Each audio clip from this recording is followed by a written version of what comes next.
Hi, I'm Sarah Bernardo, Associate Digital Media Editor, and welcome back to the Devil's Advocate podcast, Room 204, where we talk about everything from news to pop culture to local Stanton events.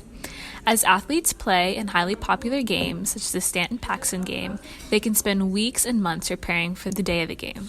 But with sports comes injuries, and in this episode of the podcast, we will be covering the pressure that many athletes experience to perform in their sport despite facing serious injuries. Today's episode will also contain a new segment in which we bring someone onto the podcast to review a book, movie, or album. Today, I'm with layout and design editor Jillian Williams. Hello. To talk about Stephen King's novel, Salem's Lot. So, Jillian, can you give me a short, spoiler-free summary of the book? It follows a couple different characters in sort of a small town. And it's one of those towns where, everybody knows each other and they're all super close-knit and kind of have the town gossip. But this new couple, but not really couple, they move in, on the creepy house on the hill. And the house, has a history of, scary things happening there. And basically, after this couple moves in, everyone's kind of suspicious of them and not really sure what's going on. And they don't really interact with anybody. And then some people start going missing, and murders start to take place, and sinister things escalate from there. So, would you say it was an enjoyable read? What did you think of the book? It's very, creepy vibes. Stephen King has a lot of, descriptions that are very visceral and, I don't know, just atmospheric. And so it's very, scary. And there's a lot of, triggering things, I feel for some people as far as, suicide or, different murder and gory things. But it's very good, fall vibes type of book. Would you say it's more of sort of a psychological kind of thriller or just sort of typical horror gore kind of? Mostly just a gory horror book. How would you say this book compares to other King novels you've read? Stephen King has a very consistent style. He's very descriptive, and his descriptions are very politically incorrect at times, so I think it's very consistent in the themes and some of the things that he likes to talk about, but it's a lot scarier than some of the things that I've read from him in the past. They kind of range. Mm-hmm. Would you recommend this to people? Yes. If you enjoy horror and you aren't scared to read something a little bit gory, a little bit slow paced at first, but it would be a good recommendation for the fall. A nice Halloween read. Yes. Thank you for speaking with me today. You're very welcome. And be on the lookout for a fall book recommendation list coming soon to our website.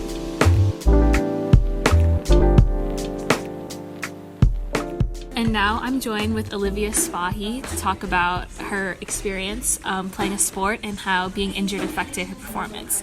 So Olivia, can you tell us a little bit about yourself, what grade you're in, what sport you play? I'm a sophomore and I play flag football and basketball. I played basketball my freshman year at Stanton, but I also played out of school. So in your time playing these sports, have you ever faced any serious injury that impacted your play? Freshman year, I sprained my ankle while playing basketball, and that makes it hard as an athlete to keep playing, obviously because you're injured, but also affects your mental health because you're not doing as well in your sport while being injured, but you also have the desire to keep playing, even though you're technically not supposed to. So how did this pressure to keep playing or that desire, how did that affect your recovery process? It made it harder and longer. It didn't recover as well as it should have, and that obviously affected my game too. And I got benched for a while. So, do you think that the desire to play was more from pressure from a coach or from your peers, or also internal motivation? I think it was more me. I think I pushed myself too much to the point that it's not even healthy mentally and physically to play the sport at the point. But also coaches sometimes have that effect on us. They say that we're going to be fine. We just have to you know. Do you think that's something that affects a lot of athletes, that sort of the desire to keep playing and how that affects the recovery process? Yeah, I think so. I think it's like our athlete mindset that we're athletes. We're supposed to play the sport. We're not supposed to be whining about how hurt we are and everything. So, Thank you so much for talking with us today. thank you.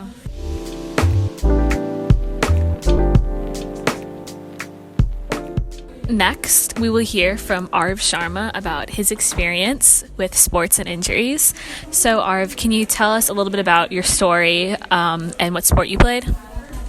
So basically, I used to swim, right? And I was pretty good at it, not gonna lie. And I was swimming, and during the winter break one time, I decided to go ice skating, right? But the thing is, I've never ice skated before. So while I was ice skating, I got pushed over and I fell down, and my knee did this funny thing where it twisted the other way as my leg was falling, and so my knee got dislocated. And while I was falling and my knee was dislocated, I was in a lot of pain, right? And so I thought it would be a good idea if I just put my knee back into place. So I did that, but I think I probably should have had a medical professional there because I kind of injured my knee, and so now I can't even swim anymore. But they did put me in a wheelchair and roll me across the ice though, so that was pretty fun. So, how long ago was this injury? This injury was about 9 months ago. And while you were injured, how did you take it? Was it pretty obvious to you that you were done swimming, or did you still attempt to swim after? So I did try to swim after, but the thing is, my knee kind of hurt. So when I tried to swim, I couldn't swim.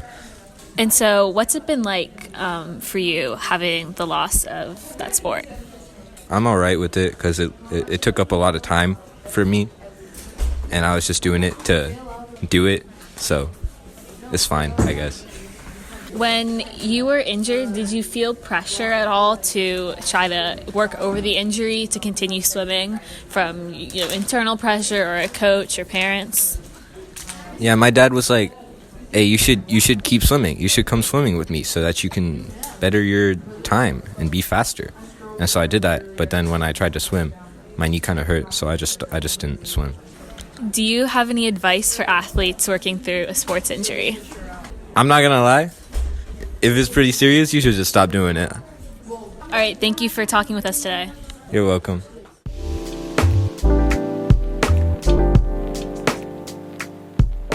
As this episode comes to a close, we want to end with some updates on upcoming Stanton events. The boys' soccer Stanton-Paxton game will be taking place on November 9th, and the Winterfest auditions will be on the 15th and 16th. And to finish off this month, school will be closed from the 22nd to the 27th for Thanksgiving break.